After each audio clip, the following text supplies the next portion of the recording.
পৌষের শীতে কাঁপছে পুরো দেশ। সারা দেশে অস্বাভাবিকভাবে কমেছে দিনের তাপমাত্রা, তেমনি রাজধানী ঢাকায় শীতের অনুভূতি আগের তুলনায় আরও বেড়েছে। রোববার সকালে তাপমাত্রা নেমে এসেছে 12 ডিগ্রি সেলসিয়াসে। বাংলাদেশ আবহাওয়া অধিদপ্তর জানিয়েছে, রোববার দুপুর পর্যন্ত ঢাকাসহ আশেপাশের এলাকায় হালকা থেকে মাঝারি ধরনের কুয়াশা থাকতে পারে। রোববার সকাল 7টা থেকে পরবর্তী 6 ঘন্টার জন্য ঢাকা এবং পার্শ্ববর্তী এলাকার আবহাওয়ার পূর্বাভাসে এসব তথ্য জানানো হয়। কিউব হোল্ডিংসের গল্পে সেই রেখাটি আঁকা হয়েছিল আজ থেকে 1 যুগ আগে।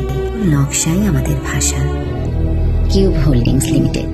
এতে বলা হয়েছে, দিনের প্রথমার্ধে আকাশ অস্থায়ীভাবে আংশিক মেঘলা থাকতে পারে। এ সময় আবহাওয়া শুষ্ক থাকবে, তবে হালকা থেকে মাঝারি কুয়াশা দেখা যেতে পারে। পূর্বাভাস অনুযায়ী উত্তর অথবা উত্তর পশ্চিম থেকে ঘন্টায় 5 থেকে 12 কিলোমিটার বেগে বাতাস বইতে পারে। দিনে তাপমাত্রা কিছুটা বাড়তে পারে বলেও জানিয়েছে আবহাওয়া অধিদপ্তর। আবহাওয়া অফিসের তথ্য মতে জানা যায়, রোববার সকাল 6টায় ঢাকার তাপমাত্রা রেকর্ড করা হয়েছে 12.5 ডিগ্রি সেলসিয়াস। একই সময়ে বাতাসের আপেক্ষিক আর্দ্রতা ছিল 97%। আজকের সর্বনিম্ন তাপমাত্রা রেকর্ড হয়েছে 12.3 ডিগ্রি সেলসিয়াস। গতকাল ঢাকায় সর্বোচ্চ তাপমাত্রা ছিল 21 ডিগ্রি সেলসিয়াস। এদিকে রোববার ঢাকায় সূর্যাস্ত হবে 5টা 25 মিনিটে এবং পরদিন সূর্যোদয় হবে ভোর 6টা 42 মিনিটে। গত 24 ঘন্টায় রাজধানীতে কোনো বৃষ্টিপাত রেকর্ড করা হয়নি।